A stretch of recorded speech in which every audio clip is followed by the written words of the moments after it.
Hi friends, welcome back to my channel. ಯಾರೆಲ್ಲ subscribe ಮಾಡದೆ video ನೋಡ್ತಿದ್ರು ದಯವಿಟ್ಟು ಸಬ್ಸ್ಕ್ರೈಬ್ ಮಾಡ್ಕೊಳ್ಳಿ. ಇವತ್ತಿನ ವಿಡಿಯೋದಲ್ಲಿ ನಾನು ಮಂಗಳೂರು ಸೌತೆಕಾಯಿ ಸಾಂಬಾರನ್ನ ಯಾವ ರೀತಿ ಮಾಡೋದು ಅಂತ ತೋರಿಸ್ಕೊಡ್ತೀನಿ. ಇದು ಇಡ್ಲಿ, ದೋಸೆ, ಚಪಾತಿ ಮತ್ತು ರೈಸ್ ಎಲ್ಲದಕ್ಕೂ ತುಂಬ ಚೆನ್ನಾಗಿ ಸೂಪರಾಗಿ ಸೂಟ್ ಆಗುತ್ತೆ. ಇದನ್ನು ಮಾಡೋಕ್ಕೆ ನಾನು ಪಾಲಕ್ ಸೊಪ್ಪನ್ನ ತೊಗೊಂಡಿದ್ದೀನಿ, ಪೊಟ್ಯಾಟೊ,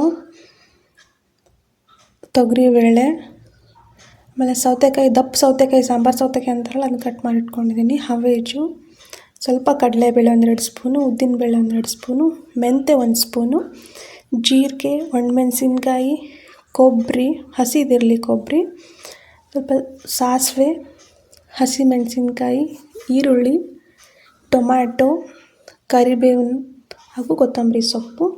ಈಗ ಒಂದು ಕುಕ್ಕರ್ಗೆ ನಾನು ತೊಗರಿಬೇಳೆ ಮತ್ತು ಪಾಲಕ್ನ ಕಟ್ ಮಾಡಿ ಇಟ್ಕೊಂಡಿದ್ನಲ್ಲ ಚಿಕ್ಕದಾಗಿ, ಅದನ್ನು ಮತ್ತು ಪೊಟ್ಯಾಟೋನ ಹಾಕಿಬಿಟ್ಟು ನೀರನ್ನು ಹಾಕಿ 1-2-3 ವಿಸಿಲ್ನ ಕೂಗಿಸ್ಕೊತೀನಿ. ಸೌತೆಕಾಯಿ ನಾನು ಸಪ್ರೇಟಾಗಿ ಕುದಿಯೋಕೆ ಇಟ್ಕೊಂಡಿದ್ದೀನಿ, ಕುಕ್ಕರ್ಗೆ ಹಾಕಿಲ್ಲ. ಈಗ ಅದೇ ರೀತಿ ಒಂದು ಮಸಾಲ ರೆಡಿ ಮಾಡ್ಕೊಳ್ಳೋಕ್ಕೆ ಎಣ್ಣೆನ ಕಾಯಿಸಿಟ್ಬಿಟ್ಟು, ಎಣ್ಣೆಗೆ ನಾವು ಕೊತ್ತಂಬರಿ ಬೀಜ, ಹವೇಜ್ ಅಂತಾರಲ್ಲ, ಅದನ್ನು ಹಾಕಿ ಸ್ವಲ್ಪ ಹುರ್ಕೊಂಡು ತೆಗೆದಿಟ್ಕೊಂಡು, ಮತ್ತು ಅದಕ್ಕೆ ಕಡಲೆಬೇಳೆನ ಹಾಕಿಬಿಟ್ಟು ಸ್ವಲ್ಪ ಇದು ಕಲರ್ ಚೇಂಜ್ ಆಗೋವರೆಗೂ ಮತ್ತೆ ಹುರ್ಕೊಂಡು ಇಟ್ಕೋಬೇಕು. ಕಡಲೆಬೇಳೆ ಆದ ನಂತರ ನಾವಿಲ್ಲಿ ಮತ್ತೆ ಉದ್ದಿನಬೇಳೆನ ಹಾಕಿ ಇದು ಕಲರ್ ಚೇಂಜ್ ಆಗೋವರೆಗೂ ಹುರ್ಕೋಬೇಕು. ಮಸಾಲ ಮಾಡೋಕ್ಕೆ ನಾವು ಇದನ್ನು ಎಲ್ಲ ಹುರ್ಕೊಂಡು ಮಸಾಲ ರೆಡಿ ಮಾಡ್ಕೋಬೇಕಾಗತ್ತೆ. ಉದ್ದಿನಬೇಳೆ ಆದಮೇಲೆ ನಾನಿಲ್ಲಿ ಸ್ವಲ್ಪನೇ ಮೆಂತ್ಯ, ಒಂದು ಅರ್ಧ ಚಮಚದಷ್ಟು ಮೆಂತ್ಯನ ಹಾಕಿಬಿಟ್ಟು ಹುರ್ಕೋತೀನಿ. ಇದು ಸ್ವಲ್ಪ ಕಲರ್ ಚೇಂಜ್ ಆಗೋವರೆಗೂ ಹುರ್ಕೊಳ್ಳಿ. ಆಮೇಲೆ ಇಲ್ಲಿ ಸ್ವಲ್ಪ ಜೀರಿಗೆನೂ ಸ್ವಲ್ಪ ಹುರ್ಕೋತಾ ಇದ್ದೀನಿ. ಜೀರಿಗೆ ಚಟಪಟ ಅಂತ ಸೌಂಡ್ ಬಂದ ತಕ್ಷಣ ಅದನ್ನ ತೆಗೆದಿಟ್ಕೊಂಬಿಡಿ. ಆಮೇಲೆ ಸ್ವಲ್ಪ ಕೆಂಪು ಮೆಣಸಿನ್ಕಾಯಿ ತೊಗೊಂಡಿದ್ದೀನಿ, ಒಂದು 8-9 ಕೆಂಪು ಮೆಣಸಿನ್ಕಾಯಿ, ಒಣಗಿರೋ ಮೆಣಸಿನ್ಕಾಯಿನ ತೊಗೊಂಡು ನೀಟಾಗಿ ಇದು ಹುರ್ಕೋಬೇಕು. ಹುರ್ಕೊಂಡು ಫೈನಲಾಗಿ ಲಾಸ್ಟ್ಗೆ ನಾನಿಲ್ಲಿ ಕೊಬ್ಬರಿನ ಹಾಕ್ಕೊಂಡು, ಹಸಿ ಕೊಬ್ಬರಿ ಇರುತ್ತಲ್ಲ, ಸುಮ್ಮನೆ ಅದು ಕಲರ್ ಏನು ಚೇಂಜ್ ಆಗೋದು ಬೇಡ, ಸ್ವಲ್ಪ ಬಿಸಿ ಮಾಡಿಕೊಂಡ್ರೆ ಸಾಕು. ಎಲ್ಲ ಇದನ್ನು ಹುರಿದಿಟ್ಕೊಂಡ್ಬಿಟ್ಟು ಇದನ್ನು ಆರಕ್ಕೆ ಬಿಡಬೇಕು. ಇದು ಆರಿದ ಮೇಲೆ ನಾವು ಇದನ್ನು ಮಿಕ್ಸಿ ಜಾರಿಗೆ ಹಾಕ್ಕೊಂಡು ಸ್ವಲ್ಪನೇ ನೀರು ಹಾಕ್ಕೊಂಡು ನಾವು ಇದನ್ನು ರುಬ್ಕೋಬೇಕು. ಇದಕ್ಕೆ ನಾನು ಸ್ವಲ್ಪ ಶುಂಠಿ ಬೆಳ್ಳುಳ್ಳಿನ ಸೇರಿಸ್ಕೊತಾ ಇದ್ದೀನಿ. ಮಿಕ್ಸಿ ಮಾಡುವಾಗ ಶುಂಠಿ ಮತ್ತು ಬೆಳ್ಳುಳ್ಳಿನ ಹಾಕ್ಕೊಂಡು ಪೇಸ್ಟ್ ಮಾಡ್ಕೋಬೇಕು.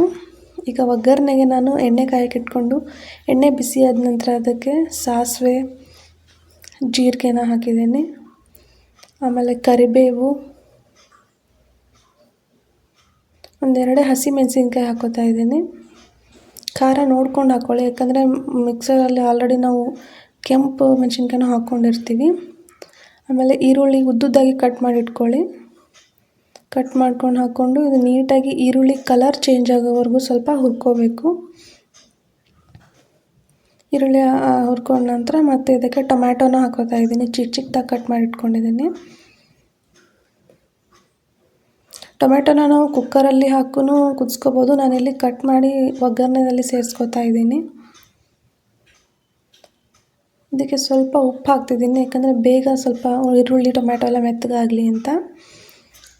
ಉಪ್ಪು ಒಂದು ಸ್ವಲ್ಪ ಹಾಕಿಬಿಟ್ಟು ಇದನ್ನು ಮತ್ತೆ ಬಾಡಿಸ್ಕೋಬೇಕು.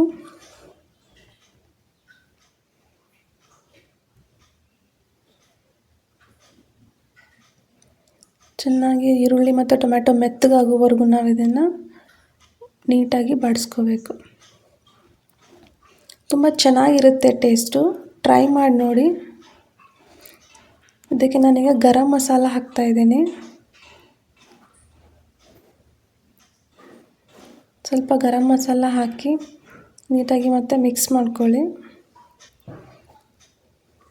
ಅರಿಶಿಣ ಪುಡಿ,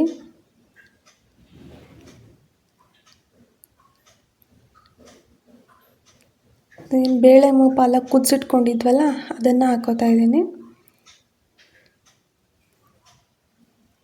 ಪೊಟ್ಯಾಟೊ ಮತ್ತು ಪಾಲಕ್ಕು ಬೇಳೆ ಕುದಿಸಿಟ್ಕೊಂಡಿದ್ವಲ್ಲ ಅದನ್ನ ಹಾಕಿ ಸ್ವಲ್ಪ ನೀಟಾಗಿ ಮಿಕ್ಸ್ ಮಾಡ್ಕೊಳ್ಳಿ. ಮಿಕ್ಸ್ ಮಾಡ್ಕೊಂಡ ನಂತರ ಇನ್ನು ಮಿಕ್ಸಿ ಮಾಡಿ ಇಟ್ಕೊಂಡಿದ್ವಲ್ಲ ಮಸಾಲ ಎಲ್ಲನೂ, ಅದನ್ನು ಇದಕ್ಕೆ ಸೇರಿಸ್ಬೇಕಾಗತ್ತೆ. ಇದೊಂದು 2 ನಿಮಿಷ ಹೀಗೆ ಸ್ವಲ್ಪ ಲೈಟಾಗಿ ಉರಿಯಲ್ಲೇ ಕುದೀಲಿ, ಒಂದು 2 ನಿಮಿಷ ಅಷ್ಟೇ ಸಾಕು.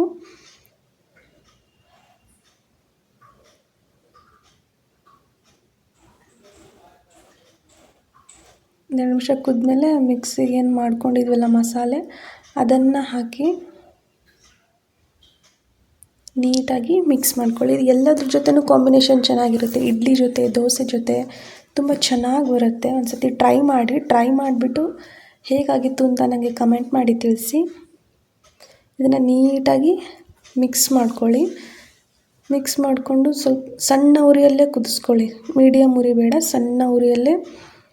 ಎಷ್ಟು ಕುದಿಯುತ್ತೋ ಸಾಂಬಾರು ಅಷ್ಟು ಚೆನ್ನಾಗಿ ಬರುತ್ತೆ ಟೇಸ್ಟು.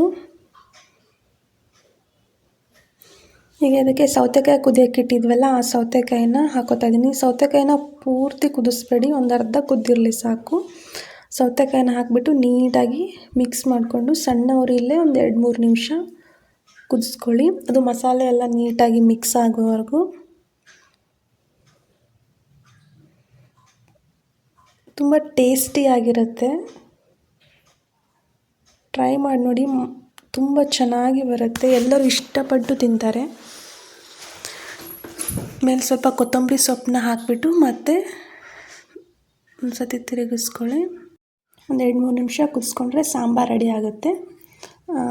ಈ ವಿಡಿಯೋ ಇಷ್ಟ ಆದಲ್ಲಿ ದಯವಿಟ್ಟು ಕಮೆಂಟ್ ಮಾಡಿ, ಶೇರ್ ಮಾಡಿ. Thank you for watching.